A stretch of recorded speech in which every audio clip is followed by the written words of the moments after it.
The woman is a mound of dirt and rags, pushing a squeaky shopping cart. A lump that moves steadily, slowly forward as if dragged by an invisible tide.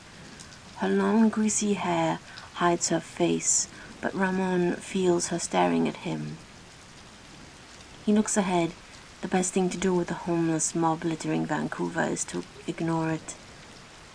Give them $1 and the beggars cling to you like barnacles. "Have you seen my children?" the woman asks.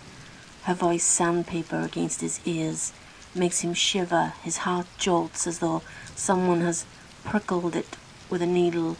He keeps on walking, but much faster now. It isn't until he is shoving the milk inside the fridge that he realizes why the woman's words have upset him. She reminds him of Lorona. He hasn't thought about her in years, not since he was a child living in Potrero. Everyone in town had a story about Lorona. The most common tale was that she drowned her children in the river, and afterwards roamed the towns, searching for them at night. Her pitiful cries are a warning and an omen. Camilo, Ramon's great-uncle, swore on his mother's grave that he met this ghost while riding home one night. It was the rainy season, when the rivers overflow, and Camilo was forced to take a secondary, unfamiliar road. He spotted a woman in white, bending over some nopals at the side of a lonely path. Her face was covered with the spines of the prickly pears she had savagely bitten. She turned around and smiled. Blood dripped from her open mouth and stained her white shift. This was the kind of story the locals whispered around Potrero. It was utter nonsense, especially coming from the lips of a chronic alcoholic like Camilo, but it was expensive stuff for an 8-year-old boy who stayed up late to watch black and white horror flicks on the battered TV set. However, to think about the Lorona there in the middle of the city, between the SkyTrain tracks and a pawn shop, is ridiculous. Ramon never packed ghost stories in his suitcase, and Potrero and the Lorona was very far away. He sees the homeless woman sitting beneath a narrow ledge, shielding herself from the rain. She sweeps and hugs a plastic bag as though it were a newborn. "Have you seen my children?" she asks when he rushes by, clutching his umbrella. Nearby, a man sleeps in front of an abandoned store, an ugly old dog curled next to him. The downtown homeless peek at Ramon from the shadows as he steps over old cigarette butts. They say this is an up-and-coming neighborhood, but each day he spots a new beggar, wielding an empty paper cup at his face. It is disgraceful. This is the very reason why he left Mexico. He escaped the stinking misery of his childhood and the tiny bedroom with the black and white TV set he had to share with his cousins. Behind his house there were prickly pears and emptiness. No roads and no buildings, just a barren nothing, swallowed by the purple horizon. It was easy to believe that the Lorona roamed there, but not in Vancouver, which is new and shiny, foaming with lattes and tiny condos. The dogs are howling. They scare him. Wild stray animals that roam the back of the house at night. His uncle told him the dogs howled when they saw the Lorona. Ramon runs to the girl's room and sneaks into his mother's bed, terrified of the noise, and his mother has to hold him in her arms until he falls asleep. When he wakes up, Ramon is in his apartment and there's only one dog, the neighbor's Doberman, barking. He runs to the center of the bed, staring at the ceiling. Ramon spots the woman a week later, her arms wrapped around her knees. "My children?" she asks, with her cloud of dirty hair obscuring her face. "Where are my children?" Nauseating in her madness and a disgusting sight, growling like a canker sore, and invading his streets, just like the other homeless littering the area. The man in front of the drugstore that always asks him for spare change, even though Ramon never gives him any, or the gnarled man beneath a familiar blanket, eternally sleeping in the shade of the burger joint. The city is heading to the gutter. Sure, it looks pretty from afar with its tall glass buildings and its mountains, but below there is a depressing stew of junkies and panhandlers that mars the view. It reminds him of Potrero and the bedroom with the leaky ceiling. He stared at that small yellow leak which grew to become an obscure dark patch above his bed until one night he grabbed his things and headed north. He felt like repeating his youthful impulsiveness, gathering his belongings in a duffel bag and leaving the grey skies of Vancouver. But he had the condo which would fetch a killing one day if he was patient, his job and all other anchors that a man pushing 40 can accumulate. A few years before, maybe. Now it seemed like a colossal waste of time. Ramon tries to comfort himself with the thought that one day, when he retires, he will move to a tropical island of pristine white beaches and blue-green seas where the wrecks of humanity can never wash ashore.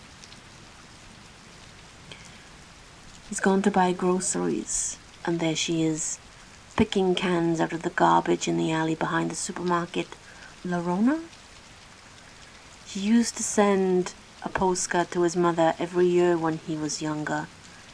Newly arrived in the States, he couldn't send any money because dishwashing didn't leave you with many spare dollars, and he couldn't phone often because he rented a room in a house and there was no phone jack in there.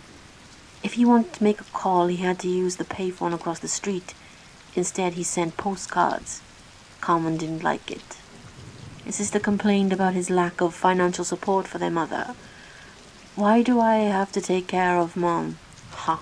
Why is it me stuck in the house with her?" she asked him. "Don't be melodramatic. You like living with Mom. You're off in California and never send a goddamn cent." "It ain't easy. It ain't easy here either, Ramon. You're just like all the other shitty men. Just taking off and leaving the land and the women behind. Who's gonna take care of Mom when she gets old and sick? Who's gonna clean the house and dust it then? With what fucking money?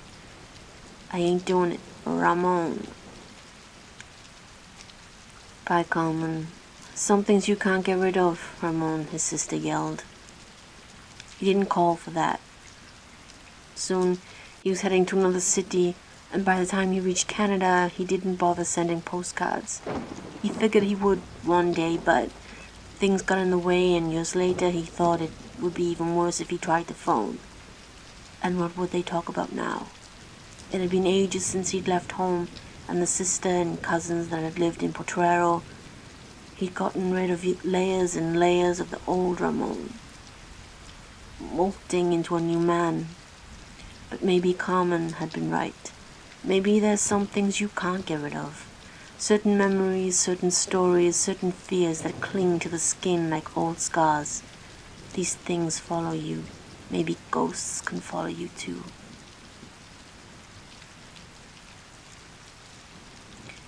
It's a bad afternoon. Assholes at work and in the streets. And then a heavy, disgusting rain pours down. Almost a sludge that swallows the sidewalks. He's lost his umbrella and walks with his hands jammed inside his jacket's pocket. Head down. 4 more blocks and he'll be home.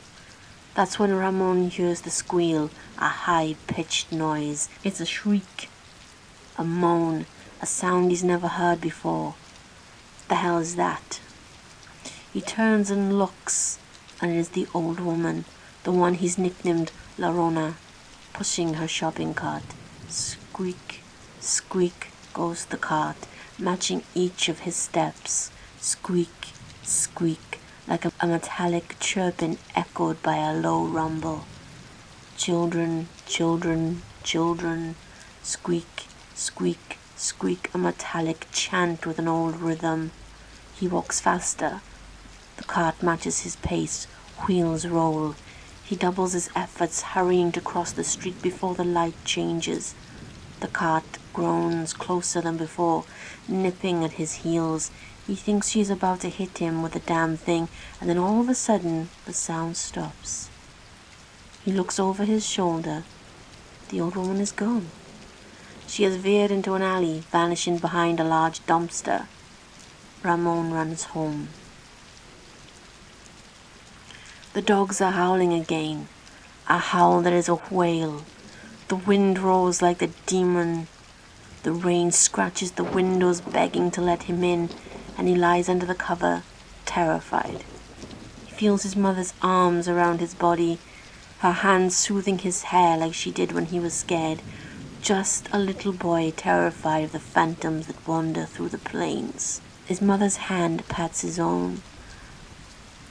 Mother's hand is bony, gnarled, long fingers with filthy nails, nails caked with dirt. The smell of mud, putrid garbage, and mold hit him hard. He looks at his mother, and her hair is a tangle of grey. Her yellow smile paints the dark. He leaps from the bed. When he hits the floor, he realizes the room is filled with at least 3 inches of water. "Have you seen my children?" a thing in the bed asks. The dogs howl and he wakes up, his face buried in the pillow. He takes a cab to work. He feels safer that way. The streets are her domain. She owns the alleys. When he goes to lunch, he looks at the puddles and thinks about babies drowned in the water, corpses floating down a silver river. "Don't ever let the Llorona look at you," his uncle said. "Once she's seen you, she'll follow you home and haunt you to death, little boy. Oh, my children," she'll scream and drag you into the river. But he'd left her behind in Potrero. He thought he'd left her behind. Ramon tries to recall if there is a charm or remedy against the evil spirit. His uncle never mentioned one. The only cure he knew was his mother's embrace. "There, there, little one," she said, nested safe against her while the river flowed, and lightning traced snakes in the sky. In the morning there is a patch of sunlight. Ramon dares to walk a few blocks. But even without the rain, the city feels washed out. Its color has been drained. It resembled the monochronic images they broadcasted on the cheap television set in his youth. Even though he does not bump into her, the Llorona's presence lays thick over the street.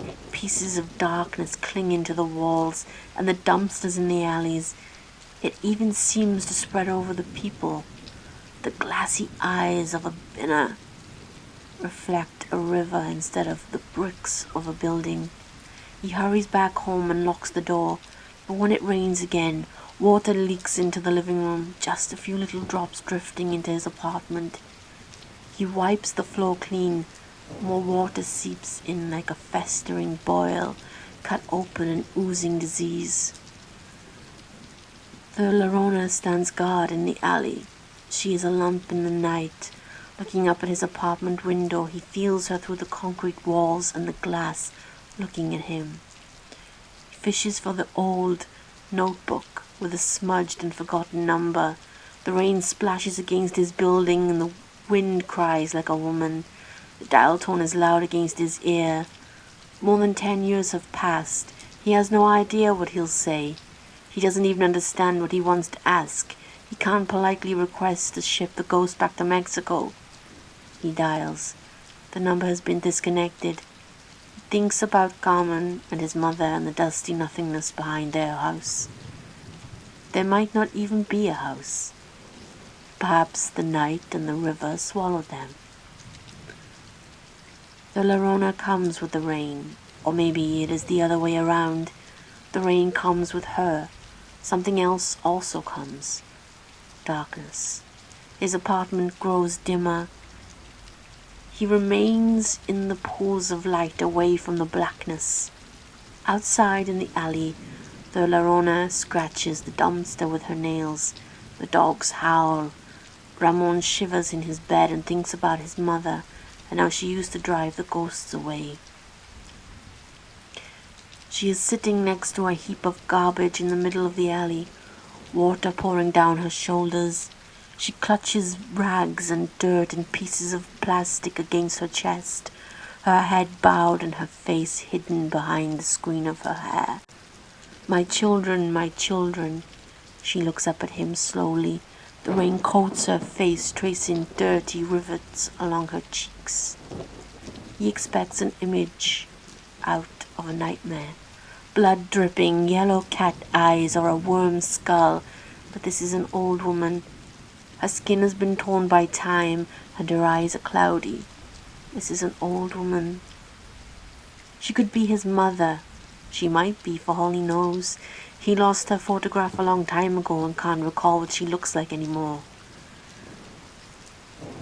His mother, who ran her fingers through his hair and hugged him until the ghosts vanished. Now he's too old for ghosts, but the ghosts still come at nights. The woman looks at him, parched, forgotten and afraid.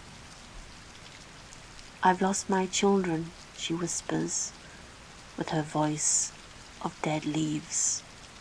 The alley is a river, goes to her, sinks into the muck, sinks into the silvery water. He embraces her and she strokes his hair. The sky above is black and white, and the pictures in the old TV set and the wind that howls in his ears is the demoned wind of his childhood.